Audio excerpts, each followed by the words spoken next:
Magandang araw po sa ating lahat. Ngayon, konting experiment tayo gamit ang electricity at gagawa tayo ng bag electric zapper.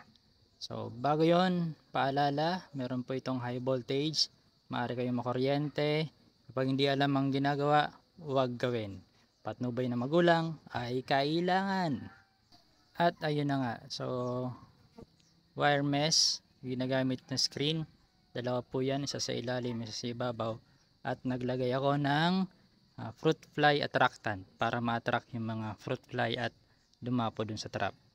Nakakonect po yan sa high voltage generator circuit na ang output is 400 kilovolts.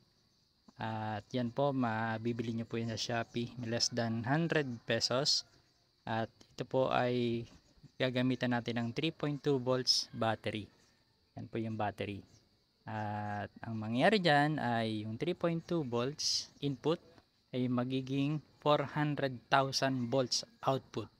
Kaya tinawag po siyang high voltage generator at pupunta yan dun sa ating trap. So ito po yung trap.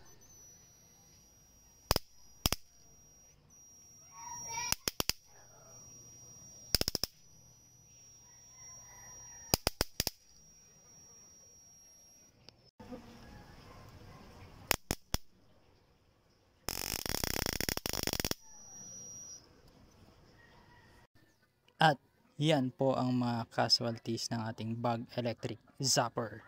Yan, maraming nag-suffer sa electricity, mga fruit fly. Paalala, huwag niyo po itong gagayahin kapag hindi niyo po alam yung inyong ginagawa, lalo na sa electricity. Yan, kung ayaw niyo matulad sa kanila. Okay? Alright. So, maraming salamat sa panonood. Hanggang sa muli. Diyos mabalos sa Indo Gabos. Peace out.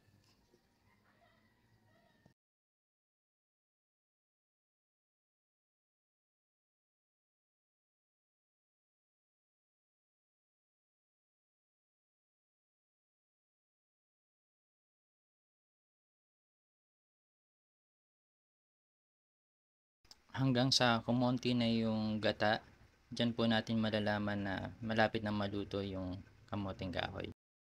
At yan po ang konting kaalaman sa kamoteng kahoy.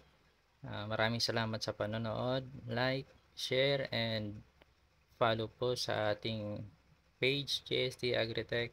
Maraming salamat. Diyos mabalos sa Indo Kapos.